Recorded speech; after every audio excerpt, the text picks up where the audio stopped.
Madame, monsieur, bonjour. C'est un grand plaisir de vous retrouver pour un nouveau forum. Plus de 5 siècles de domination, de spoliation, d'humiliation, accepter, cultiver ou même revendiquer. Nous décidons cette semaine d'aller à la recherche des ressorts subtils de la domination de l'Afrique ou simplement de la métaphysique de l'aliénation. Et surtout en deuxième partie, quel sera le modus operandi pour sortir de cette aliénation. Et pour en parler, nous avons fait appel à un spécialiste connu de ce plateau, Elmancio Godson. Bonjour.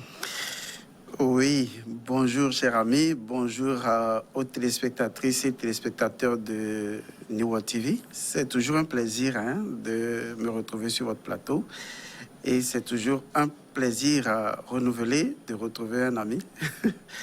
Je pense que la thématique, elle est bien choisie. Nous ferons de notre mieux justement pour en explorer le contenu et surtout en extirper les arcanes fondamentaux pour éclairer les gens. Voilà. Que la bénédiction soit sur vous. Que les bénédictions soient au TEP à tout le monde. Voilà. Elmancio Godson, que vous connaissez, il est instructeur spirituel, métaphysicien, homme de connaissance, chef d'entreprise, mais aussi formateur.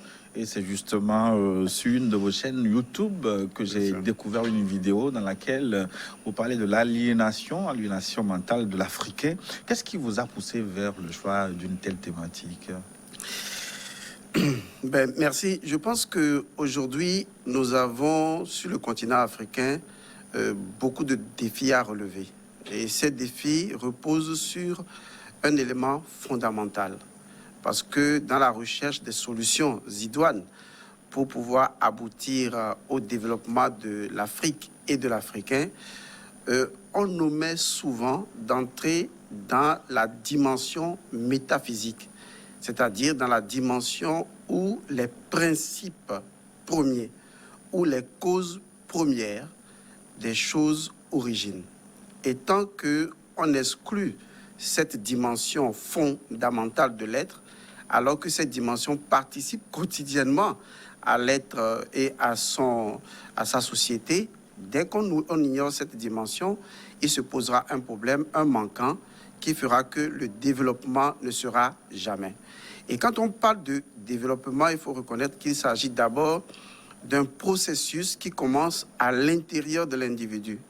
Et donc, on ne peut pas parler de développement parce que tout le monde confond souvent développement et enveloppement. Enveloppement qui, s'entendant dire équipement, suréquipement ou importation accrue d'un certain nombre de technologies, où on croit que cette accumulation de biens matériels, de construction matérielle, constitue en soi le développement et il suffit d'arriver dans une ville, dans une cité, dans un pays et de voir des monuments s'ériger et estimer que c'est le développement. Non, le développement doit conduire les gens dans sa finalité à un bien-être. Or, ce bien-être intégral, quand je dis intégral, c'est spirituel, d'accord, pour résumer intérieur et extérieur, c'est-à-dire spirituel, psychologique et physique. Et pourtant, ce bien-être n'est pas. Sur tout le continent africain, les gens sont malades, les gens sont psychologiquement malades, les gens sont physiquement malades, les gens sont spirituellement malades. Et donc, le développement devant tenir compte de toutes ces dimensions de l'homme, on sent que la chose peine à venir. Elle peine parce que, justement, on n'a pas saisi l'élément fondamental même du développement. Où est-ce que la chose a été faussée? Où est-ce qu'il y a eu le déphasage? Où est-ce qu'il y a eu la dissonance? On n'a pas fait cette étude-là pour en détecter l'équation, ce qui fait que, bon, on tourne en rond. Donc, il est important, comme vous l'avez découvert sur ma chaîne YouTube, il est important qu'aujourd'hui, on adopte un autre langage et qu'on aille dans la profondeur des choses pour en découvrir les arcanes qui sont fondamentalement à la direction de cet état de fait. Donc, je pense que c'est ce qui m'a motivé. Disons que c'est voir comment l'Africain peut se développer, voir comment l'Afrique peut se développer, revenir à la compréhension, disons, principielle même du développement, qui est un processus de l'intérieur vers l'extérieur pour le bien-être intégrale de l'être humain. Et surtout, l'idée fondamentale, c'est d'amener les Africains à repenser autrement, à sortir de l'impérialisme mental qu'on nous a inculqué, à sortir donc de cette dissonance cognitive-là, à sortir de cet état dans lequel on nous a mis sous emprise et qui a créé, il faut reconnaître que c'était une forme de trauma qui a créé un traumatisme. Et donc, comportementalement, l'Africain, aujourd'hui, en tant qu'héritier, l'exécute sans se rendre compte de ce traumatisme-là. Et donc, il faut vraiment psychologiquement et métaphysiquement explorer cette équation, cette dimension des choses, pour permettre aux gens de comprendre quel est le mécanisme fondamental mis en place de façon subtile pour aliéner, pour créer une dissonance cognitive, pour perpétuellement déphaser l'individu africain et le maintenir sous emprise afin qu'il n'atteigne jamais le développement, sous-entendant cet épanouissement de l'intérieur, de son spirituel vers sa matérialité ou sa matérialisation physique. Donc voilà les éléments qui nous ont poussés à aborder cette thématique sur notre chaîne YouTube. Et une fois encore, je vous remercie de nous donner l'occasion d'en parler à un public beaucoup plus large. Voilà. Mathieu Godson, je crois savoir que l'aliénation peut être individuelle, mais là, nous parlons de toute l'Afrique. Est-ce qu'elle peut être collective aussi, ce dessin? Oui, étant donné que un traumatisme peut être collectif, vous prenez par exemple, l'étude a montré que tous ceux qui ont fait par exemple la guerre, et qui viennent de la guerre vers leur temps de retraite, vivent après toujours un genre de traumatisme qu'ils ont hérité de leur trauma au moment où ils étaient en guerre. Et donc, ça les affecte. Et souvent, ces personnes ont les mêmes troubles traumatiques ou les mêmes troubles comportementaux, de telle sorte que on se rend compte de l'évidence qu'il y a une dimension, on l'appelle souvent psychologique, il y a une dimension psychologique qui affecte justement le comportement de l'individu. En fait, il faut l'expliquer de façon simple. Lorsqu'on parle de trauma, on parle généralement d'un accident, c'est-à-dire d'un événement qui a frappé l'individu au niveau psychologique. Quand on parle de son psychologique, on parle de la réalité des trois cerveaux. C'est-à-dire on a trois cerveaux à la base. On a le premier cerveau qui est le cerveau le plus ancien, qu'on appelle le cerveau reptilien. C'est le cerveau de base qui est le cerveau de survie, en fait. C'est ce cerveau-là que nous avons développé au cours de l'évolution de l'espèce humaine. Ce cerveau ne garantit que notre survie, notre sécurité. Et ce cerveau peut développer toute agressivité. C'est pourquoi on l'appelle le cerveau reptilien. Toute agressivité tendant justement à notre auto-survie, à notre préservation, à la préservation de notre survie. Et donc, par la suite, nous avons développé un autre cerveau qu'on appelle le cerveau limbique. Ce cerveau, c'est le siège des émotions. C'est le siège des émotions, c'est le cerveau qui gère généralement l'âme, selon certaines expressions. Donc, c'est un cerveau qui nous permet de relationner avec les autres, d'accord, d'être en relation. Mais cette relation est primordialement avec nous-mêmes. Et il faut dire que ce cerveau est géré, ces émotions sont gérées par des noyaux qu'on appelle souvent les amygdales cérébrales, d'accord, qui gèrent les émotions de façon normale. Et puis nous avons un troisième cerveau qu'on appelle justement le cerveau néocortex ou le cerveau cortical. Donc ce cerveau-là, c'est le cerveau du raisonnement, de la réflexion, des perspectives, de l'analyse poussée, mais c'est également le cerveau qui nous permet de voir conséquemment les choses que nous aimerions faire. Et donc, c'est le cerveau du raisonnement, de la logique, de l'intelligence, tel qu'on le lui affecte. Donc, lorsqu'il y a donc un événement traumatisant, le cerveau limbique n'arrive plus à interagir avec le cerveau néocortex, ce qui fait que au moment d'un accident, par exemple, l'individu ne peut pas réfléchir parce que le cerveau de base, qui est le cerveau reptilien, va vouloir surprotéger l'individu et donc amène le cerveau limbique, qui est le cerveau émotionnel, à bloquer toute possibilité de connexion avec le cerveau néocortex. Et à partir de ce moment-là, l'individu se replie sur lui-même. Et donc, il vit un événement, disons, traumatisant, qui va devenir tout simplement un traumatisme, c'est-à-dire un déphasage au niveau donc de ces informations psychologique, et ce traumatisme va commencer à agir sur l'individu. Vous voyez? Et l'individu va développer cela. On peut également situer le continent africain, compte tenu de l'histoire que nous avons vécue, dans cette même idée des choses. C'est-à-dire que après avoir vécu des siècles d'esclavage et de colonisation, c'était quand même un événement très traumatisant à un moment donné. Et aujourd'hui, on peut dire que tout le continent africain vit sous l'effet d'un traumatisme indicible, et que ce traumatisme-là, justement, crée des comportements qui ne sont pas forcément des comportements d'intelligence.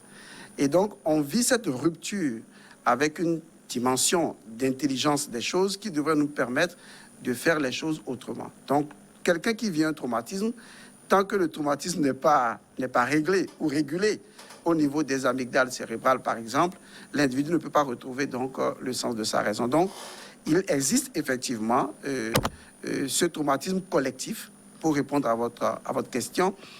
Ça existe chez un individu, mais ça existe également chez toute une population, tout un continent entier.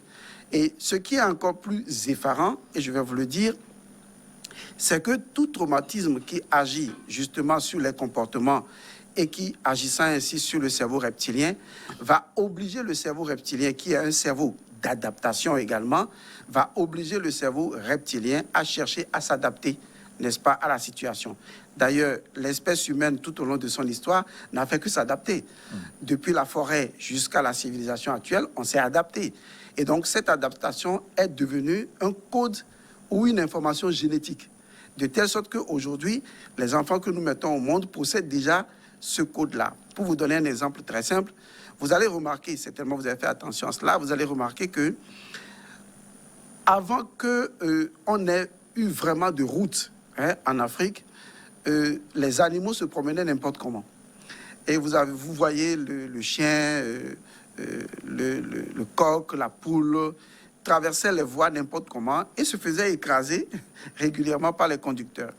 Mais vous allez remarquer qu'à un moment donné, c'est comme si les animaux ont acquis par adaptation une certaine forme d'intelligence et elles savent maintenant comment on traverse la route. Vous allez voir des chiens parfois qui regardent la route plusieurs fois, qui essaie, qui revient, qui retourne, et après, le chien traverse, ce qui n'était pas possible avant.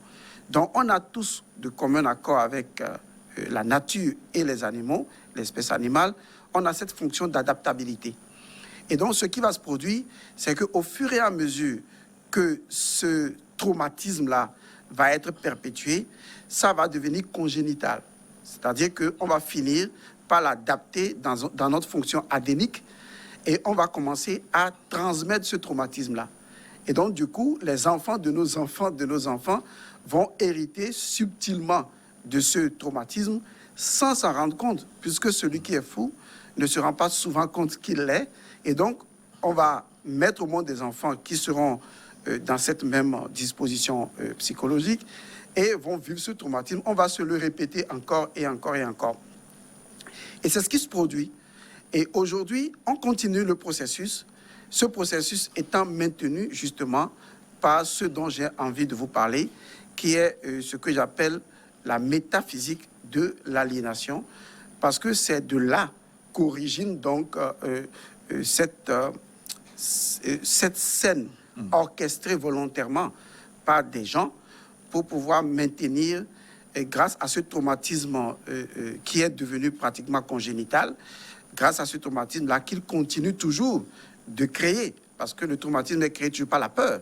Donc, c'est toujours le système qui continue, un système effrayant, un système qui vous fait peur, un système menaçant, et donc un système traumatisant, un système qui maintient un traumatisme de par le passé. Regardez par exemple les pays africains, lorsqu'il y a quelque chose dans un pays africain et que, bon, on dit qu'un président veut briguer un mandat ou bien il veut changer la constitution ou bien il veut changer les donnes dans son pays, même si c'est positif, tout le monde regarde l'étranger.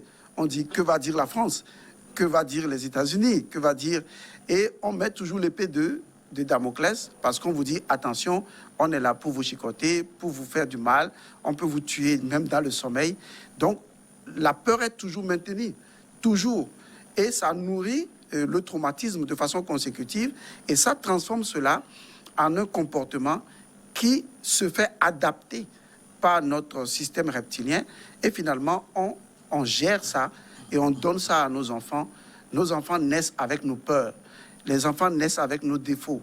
Les enfants naissent avec nos dysfonctionnements psychologiques et nous les maintenons par l'éducation dans ce dysfonctionnement psychologique, ce qui en fait nourrit l'aliénation dont nous allons justement parler. Vous me rappelez Albert Memmi dans ses travaux contenus dans le livre intitulé Le portrait du colonisé.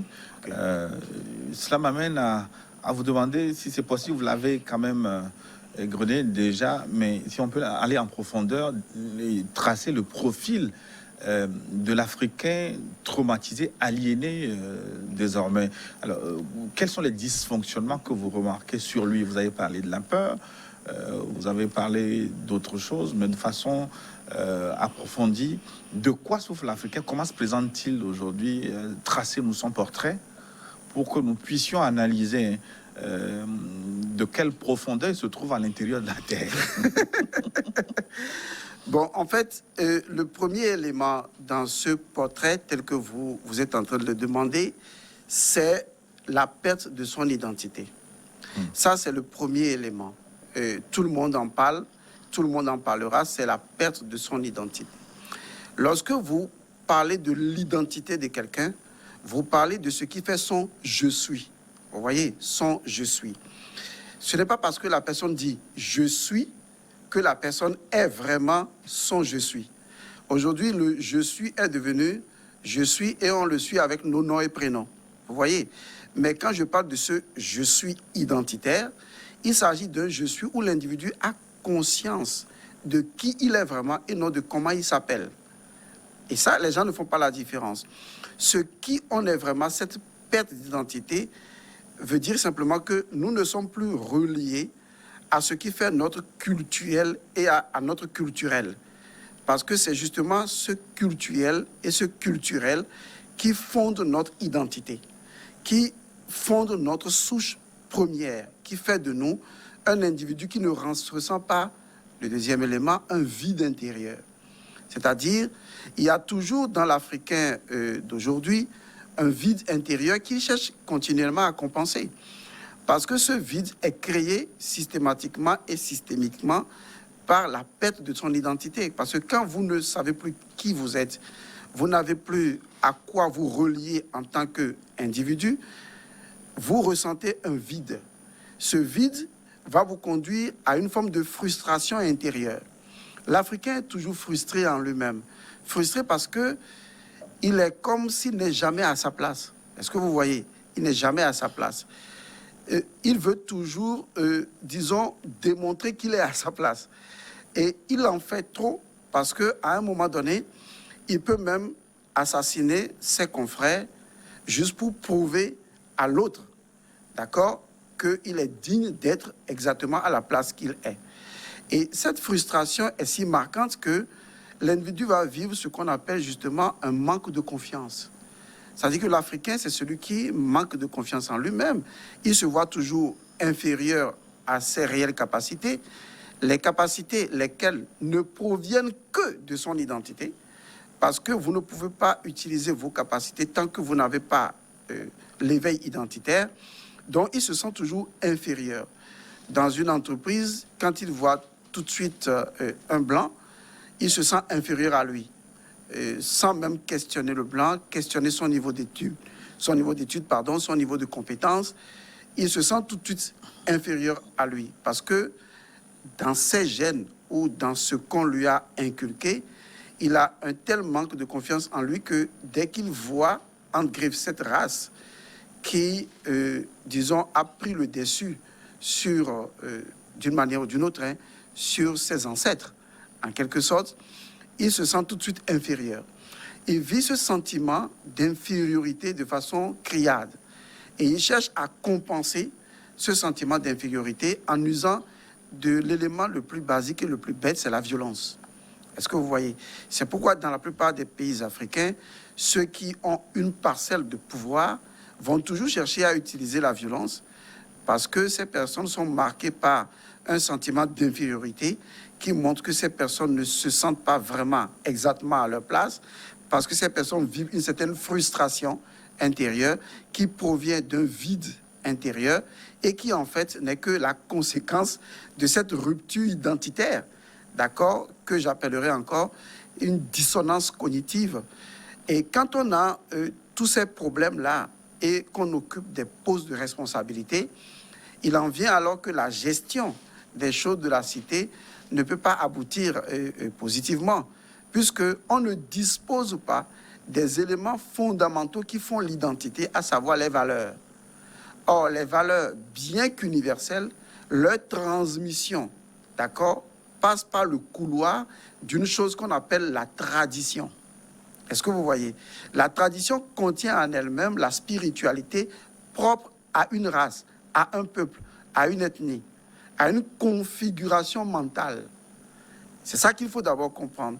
Donc cette tradition-là qui lui a manqué, tradition qui devait maintenir un équilibre dans la continuation de la transmissibilité de l'héritage génétique. Puisque, comme j'ai dit, autant nos ancêtres s'adaptaient, autant cette adaptation est transmise génétiquement. De la même manière, si la tradition est respectée, cela est transmise génétiquement. Ça veut dire que nous allons acquérir les comportements qu'il faut parce qu'on est lié à une tradition. Mais imaginez qu'aujourd'hui, avec toute l'armada de choses mises en place pour créer une dissonance cognitive, un déphasage intérieur, l'individu africain qui n'est pas relié à sa tradition, bien que raisonnant, je vais revenir à ça de façon cohérente, apparemment, ressent toujours un vide comme ce n'est pas ce qu'il me faut, mais il ne peut pas le reconnaître ou il ne peut pas l'affirmer, mais il fait avec. Il fait avec parce que c'est ce que tout le monde a toujours fait et c'est ce que lui fait également pour survivre au sein de la masse. Alors que la tradition était la garantie dans sa capacité de transmission à maintenir un lien identitaire qui fait que de génération en génération, on se transmet les valeurs non seulement de façon culturelle, mais également de façon culturelle et donc congénitale, et on se fait les mêmes choses. Regardez aujourd'hui, de façon physiologique, vous allez voir même un physiologue, il va vous dire, oui, votre enfant vous ressemble, on est d'accord. Mais il vous dira également qu'à un certain niveau de caractère, nos enfants nous ressemblent également. Comment est-ce possible que lorsqu'un parent a un kyste, peut-être sur une partie de son corps, l'enfant aussi développe la même chose, où le cancer est transmissible et que les comportements sont également transmissibles? L'Africain savait cela. C'est pourquoi il a mis en place la tradition pour qu'à force de se répéter un certain nombre de d'us et coutumes, on soit en mesure de reconnaître cela dans nos gènes. Est-ce que vous voyez ce que je veux dire? Dans nos gènes, dans notre manière de faire et dans notre manière d'être. Or, si cette tradition n'existe plus et que cette identité est faussée et qu'on crée ce déphasage-là, l'Africain ne peut jamais se retrouver parce qu'il ne retrouvera jamais les arcanes premiers qui fondent son être premier et par conséquent son agir sera complètement faussé parce que son premier principe est complètement faussé. La question que je voudrais vous poser, Elmancio Godson, à quel moment s'est opérée la rupture? Par quel mécanisme? Est-ce que c'est à travers l'esclavage? Je ne veux pas même parler d'esclavage, disons la traite négrière. Est-ce que c'est pas la colonisation? Est-ce que c'est pas le néocolonialisme? À quel moment a eu de la rupture? Bon, il y a eu plusieurs moments dans l'histoire qui remontent même à l'histoire non connue, d'accord? Et contrairement à ce que les gens peuvent dire, parce que quand on se réfère aux ères astrologiques, on se rend compte que l'histoire est plus ancienne que ça. Je prends toujours comme point de départ le Sphinx, qui existe depuis près de 15 000 années. Donc ça veut dire que depuis 15 000 années, tout au moins, pour ce que l'histoire retient à partir du Sphinx, on peut dire que le continent africain a connu sa tradition et que cette tradition a été teintée par des attaques d'autres traditions à un moment donné. Je pense que tout a commencé, selon mon point de vue, par la mise en place d'une conscience, si on peut appeler ça conscience, d'une philosophie ou d'une pseudo-tradition que les gens ont commencé à appeler la tradition grecque. En fait, pour moi, tout a commencé là-bas. Tout a été faussé à partir de ce niveau.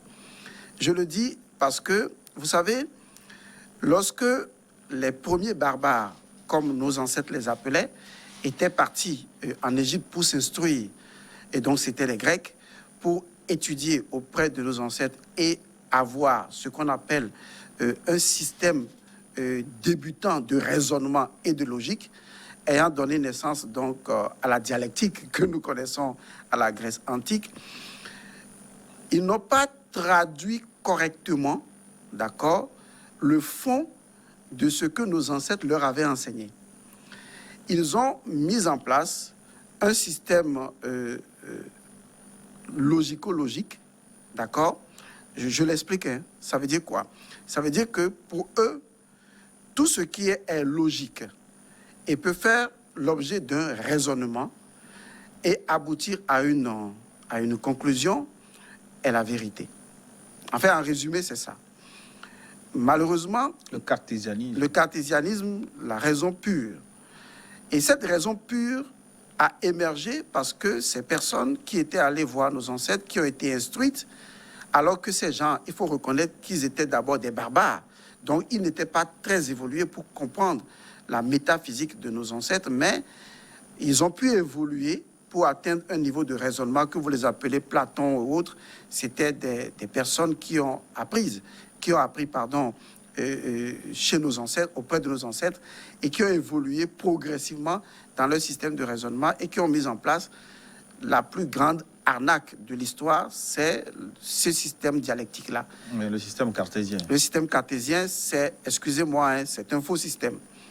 Il est basé sur le simple, je vais dire comment, sur l'hypothèse que vous menez un raisonnement, vous menez une logique, et à partir du moment où vous arrivez à dominer vos contradicteurs, et donc ce que vous dites aboutit inévitablement à la vérité. On nous a appris cela, hein.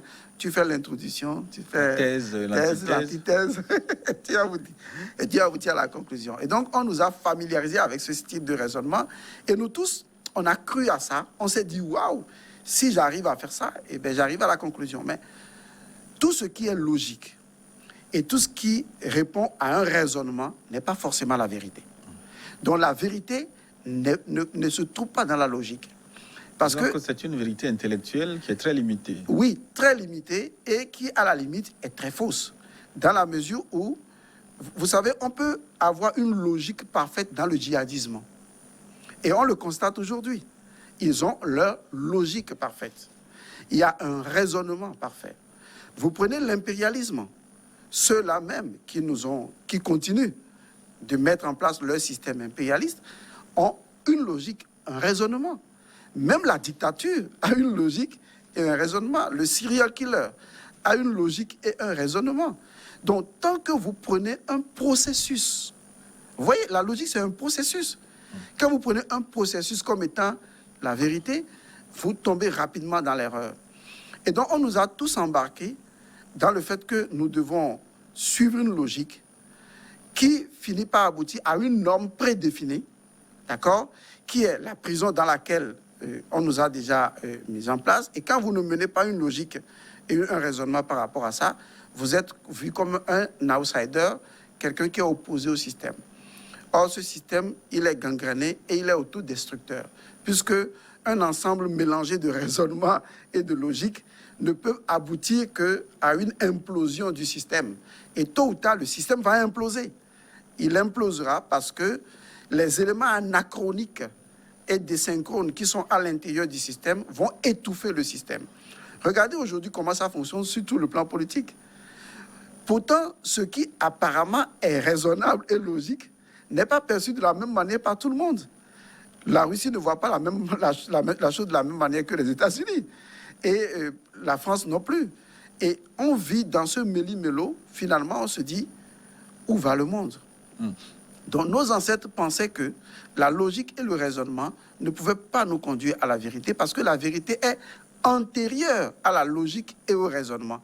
Et donc, on peut aller à la vérité sans passer par la logique et le raisonnement. Oui, mais Elmancio Godson, ce qui permet d'aller à la vérité sans la logique, c'est simplement la spiritualité. Donc, est-ce que l'érection du système cartésien ou de la logique dialectique, est-ce que ce n'est pas une déspiritualisation finalement? C'est-à-dire qu'on a pris la substance logique qui ressemble à l'iceberg, mais on a laissé au fond la spiritualité qui devait nourrir, qui est plus vaste, qui conduit à des démonstrations plus rapides, plus logiques que le simple intellectuel. Voilà, en fait, il y a eu un meurtre, d'accord, qui a été opéré avec intelligence. Et c'est ce meurtre qui a engendré ce dont je vais parler, à savoir l'aliénation mentale. Ce meurtre a commencé lorsque... je vais d'abord faire une différence entre deux concepts. C'est l'esprit et le mental. Vous voyez, tout le monde en parle. Hein. On parle de l'esprit et on parle du mental. Et quand on parle du mental, on parle des sous-éléments du mental, comme par exemple le cerveau. Vous voyez? Mais tout le monde ne comprend pas réellement ce que veut dire ces deux concepts. En fait, le thème de l'esprit, pour citer une phrase métaphysique qui dit « le tout est esprit, l'univers est mental ».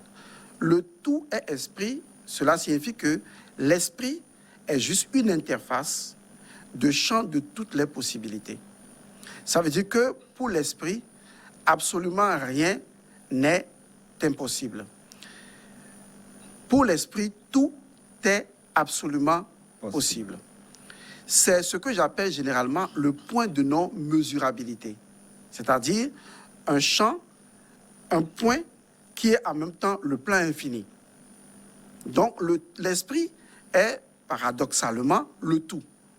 C'est-à-dire que, enfin, si on dit le tout c'est ce quelque chose qui est, excusez la répétition, qui est le tout, en dehors duquel il n'existe rien d'autre, parce que justement, en dehors n'existe pas.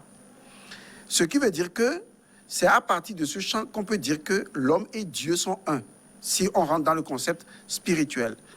C'est à partir de l'esprit que notre conscience est unie à l'univers, à l'englobant tout, et c'est à partir de l'esprit que nous réalisons réellement notre propre transcendance. Dans la tradition égyptienne, l'esprit est identifié directement à Osiris, au dieu Osiris, qui est donc le dieu transcendant. Maintenant, on a de notre côté le mental. Le mental est tout simplement une faculté, d'accord, une simple faculté dont le fondement est la capacité. Est-ce que vous voyez? C'est-à-dire que si je remonte encore plus loin, je vais trop parler parce que en remontant plus loin, je vais aller au principe manasique. Et le principe manasique tire sa source de l'Égypte antique et du dieu Min, un dieu ityphalique, qui est le limon du Nil. D'accord? Le limon du Nil, c'est le limon noir, qui est l'élément de fertilité, d'accord, du Nil. Et donc, les Égyptiens, pour qui tout ce qui est principe est Dieu, est divinité, ils ont associé au principe de la fertilité, qui est le dieu Min, le dieu ityphalique, ils lui ont associé tout simplement le concept de divinité ityphalique et de fertilité. Parce que c'est le limon du Nil qui rend les champs fertiles. Et donc pour eux, en remontant dans la cosmogénèse et la cosmogonie, où on parle du Noun, qui est l'océan primordial, ils voient dans l'océan primordial deux aspects, c'est-à-dire le liquide, l'élément aqueux, mais ils voient également ce que l'on appelle le dépôt au fond de cet élément aqueux, qui est donc le dieu Min, c'est-à-dire le limon. Et c'est le limon qui est le principe premier, fertilité, qui, par la suite, va donner naissance, dans les autres traditions, au principe manasique, mana, ou à notre mana personnel, notre capacité. Donc, quand on parle de mana, on parle du mental, du principe mental, parce que c'est ce qui différencie l'homme de l'animal. Human, c'est-à-dire celui qui a un mana, d'accord? C'est celui qui a l'intelligence, la capacité de réfléchir. Et donc, cette capacité-là, qui vient de notre principe manasique, est justement le mental. Le mental, en fait, est une faculté de capacité. Le mental nous permet simplement d'être capable de faire quelque chose. Maintenant, le mental a un défaut. C'est que quand le mental saisit une idée, il a tendance à se ronger les os, c'est-à-dire à tourner sur l'idée et à raisonner, à réfléchir sur l'idée, sans chercher à se connecter à ce qui est au-delà du mental. C'est-à-dire, quand vous voyez des gens devenir très arrogants et très limités dans leur capacité à transcender un certain nombre de choses, c'est lié au fait que leur mental a acquis déjà une certaine grosse tête, on va le dire ainsi, et du coup, ils n'arrivent plus à dépasser le mental. Donc, le mental, à force de créer ces sillons de réflexion, finit par se prendre au piège de ces sillons de réflexion.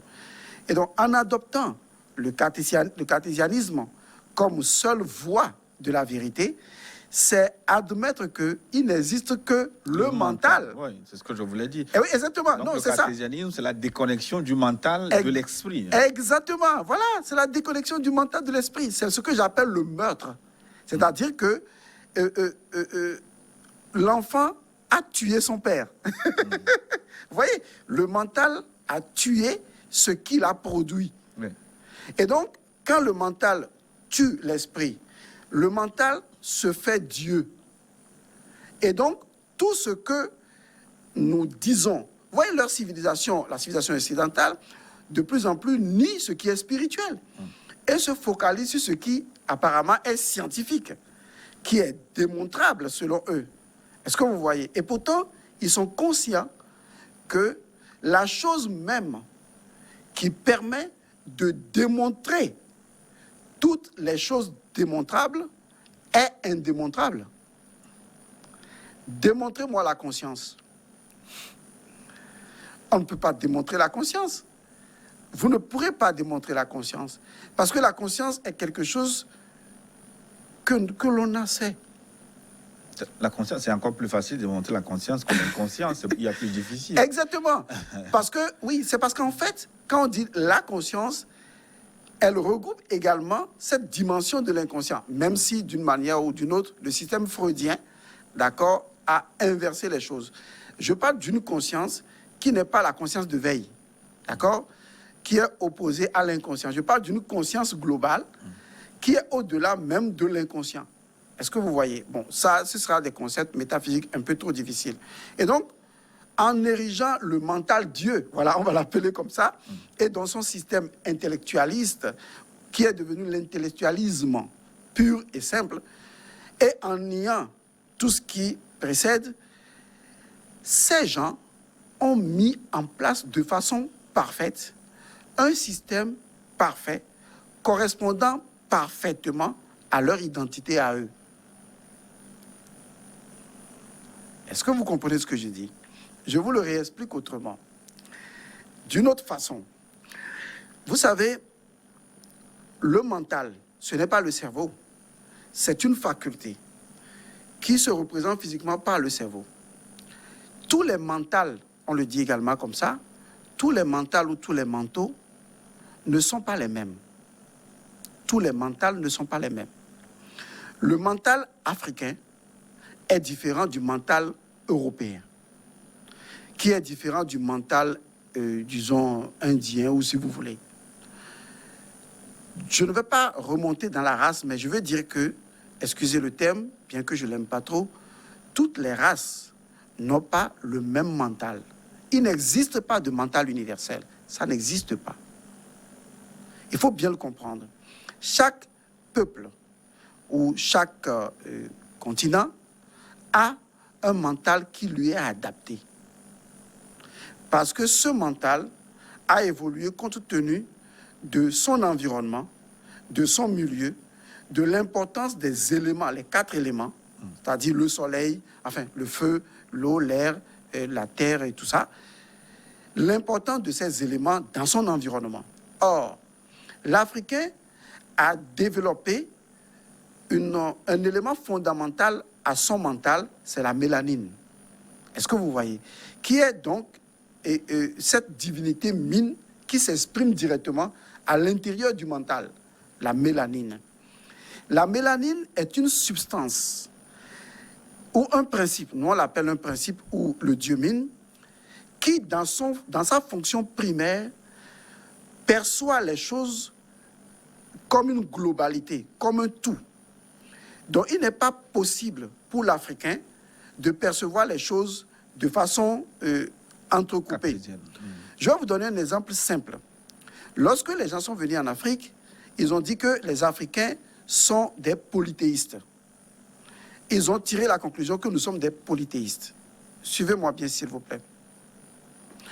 D'autres ont dit non, les Africains s'étaient soulevés pour dire non, nous on est monothéistes. Parce qu'on reconnaît un seul Dieu, mais on a des divinités. Donc c'est devenu des débats que les gens font aujourd'hui. Je dis, ce débat n'existe pas. Il faut comprendre que l'Afrique n'est ni polythéiste ni monothéiste. Je vous explique. Lorsque vous comprenez le concept de l'océan primordial, du Nun, duquel le dieu Atum, en tant qu'élément 1, est sorti, l'Africain vous explique que l'unité représentée par Atum n'est pas une unité en soi. C'est ce qu'on appelle l'unité polyforme. C'est une unité qui possède en elle-même, je vais utiliser l'expression assez déroutante, c'est une unité qui possède en elle-même une infinité de façon fractale, une infinité de sa propre réalité. Donc en réalité, le 1 n'est jamais le 1. Le 1 est en même temps le multiple. Vous voyez cette façon de percevoir les choses? Pour l'Africain, 1 n'est pas 1. 1 possède en lui-même une infinité de sa réalité, puisque l'unité qui représente, pas qui est, qui représente le Nun, alors que le Nun, c'est l'océan primordial de tout, et le 1 qui est Atum représentant le Nun, ce n'est pas un 1, c'est un 1 factice, c'est un 1 qui possède en lui-même une infinité de réalités indescriptibles. C'est pourquoi Atum n'est pas, non pas vraiment l'unité, Atum est ce que j'appelle l'unité androgyne, puisqu'il est un Dieu qui possède les deux aspects. Mais en fait, c'est ce qu'on appelle la Trinité androgyne. La Trinité étant le point de départ de tout ce qui va être émergé. Je veux dire par là que le concept selon lequel il y a le polythéisme à part et le monothéisme à part, l'Africain ne connaît pas ça. L'Africain sait que la seule réalité qui existe, c'est une unité qui n'est pas une unité. C'est une unité polyforme. Une unité qui possède en elle-même une infinité de sa propre réalité. Les deux sont vrais en même temps. Est-ce que vous voyez? C'est-à-dire que pour l'Africain, le ceci et le cela, bien que apparemment opposés, les deux sont vrais en même temps. C'est pourquoi l'Africain adore Dieu unique, mais il utilise des principes d'affinité pour pouvoir se rapprocher de ce Dieu. Ces principes d'affinité qu'on définit dans l'Égypte antique comme étant la Eka, c'est-à-dire la magie divine, qui signifie simplement Eka, c'est-à-dire le fait de relier, d'accord, de façon sympathique, deux éléments ensemble pour produire un résultat. Parce que la magie, c'est la sympathie. C'est la science de la sympathie des éléments.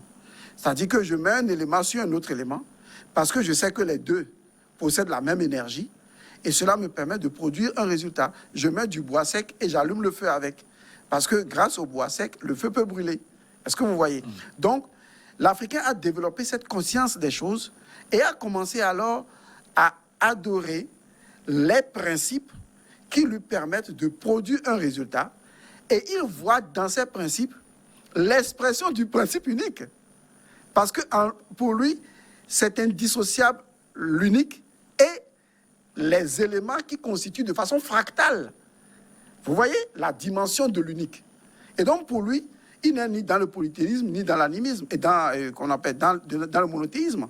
Est-ce que vous voyez? Donc cette façon de réfléchir qui paraît ambiguë, confuse pour l'autre ou pour les autres, ça les a amenés à ne pas nous comprendre et à vouloir mettre en place un système qui est compréhensible, mais qui n'est pas pour nous, qui est pour eux, en fait. Ce système est pour eux. Tout le système que nous utilisons aujourd'hui n'est pas pour nous. Il est pour eux. Il est adapté à leur mental. Leur mental aime le discernement, l'élimination par les données. C'est-à-dire, j'ai une donnée, je l'élimine, je vais à une autre donnée, je vais à une autre donnée. Alors que chez l'Africain, je prends tout, j'embrasse tout. Et c'est justement ce mental-là qui a fait que l'Africain accepte tout. L'Africain est cordial, il ouvre ses portes à tout le monde, il accepte toutes les religions, il accepte toutes les sciences. L'Africain est comme ça parce que sa glande pinéale et sa glande pituitaire, qui sont gérées par la mélanine, ou qui gèrent la mélanine, on verra, lui confère cette capacité du tout. Est-ce que vous voyez? Cette capacité de s'ouvrir à tout, de prendre tout, de tout accueillir. Et cela le rend, je le reconnais, souvent bête, souvent idiot, parce qu'il n'appréhende pas les enjeux réels de ce que les autres ont en tête au moment où les autres viennent. Et donc l'Africain a ouvert ses bras parce que c'est ce que son mental dit. Mais quand les autres sont arrivés, ils sont arrivés avec leur mental. Leur mental est fondamentalement impérialiste. C'est-à-dire que c'est un mental de guerre. Quand ils viennent quelque part, ils doivent spolier. Il n'existe que par le fait de spolier l'autre. Il n'existe que par le fait de s'approprier les biens de l'autre. Parce qu'ils n'ont jamais été sédentaires, en fait. Ce sont des gens qui, d'une certaine manière ou d'une autre, constituent des personnes, des peuples ambulatoires qui cherchent à prendre chez les autres pour pouvoir se donner un certain avoir. Donc leur système de fonctionnement, vu même qu'ils ont été à prendre la connaissance chez nos ancêtres, c'est d'aller prendre, c'est d'aller prendre. Aujourd'hui, c'est ce qui se passe. C'est pas nouveau, hein. Prendre nos richesses, prendre nos meilleurs hommes, prendre les plus intelligents, prendre notre intelligence, prendre nos cultures. Est-ce que vous voyez? C'est ça qu'ils font. Parce que leur système, qui est un système impérialiste, a créé tout ce que nous avons aujourd'hui, que nous utilisons. Or, ce système est inadapté et inadéquat au mental africain. Ce qui fait que l'Africain se perd dans ce nouveau système. L'Africain ne se retrouve pas dans ce nouveau système. Et je peux vous l'expliquer de façon pratique. Hein. L'Africain se perd dans ce système. Il ne retrouve pas les éléments qui le codifient à ce système dans sa dimension spirituelle. Et donc, le meurtre de sa spiritualité continue au fur et à mesure et sa perte d'identité continue. Donc, la vraie maladie de l'Africain est spirituelle. Yeah, alors, et il faut le reconnaître. Franchement, il faut... On a dépassé le temps ou bien? Oui, nous sommes en train de dépasser le temps. Bon, mais là, j'avoue qu'il faut avoir des prérequis pour vous comprendre et je tire quelques conclusions déjà sur lesquelles vous pouvez revenir dans la seconde partie. La première conclusion, finalement, je comprends que le noir est relié au nous, à la source primordiale. Exactement. Par la glande réceptrice qu'est la mélanine. Voilà. Et de deux, j'aurais dû intituler cette émission « L'Africain tombé dans le piège mental ». Exactement, parfaitement, c'est ça. Finalement, parce que je comprends que c'est la déconnexion de la source primordiale à succombant à la propagande du mental qui crée finalement ce que vous appelez la dissonance cognitive. On va revenir sur tous ces faits dans la seconde partie de cette émission. Et les téléspectateurs pourront également participer à notre émission en nous posant des questions sur nos réseaux sociaux. Mais là, nous marquons une pause pour une nouvelle édition du journal sur votre chaîne préférée, Une Voix d'Info 1.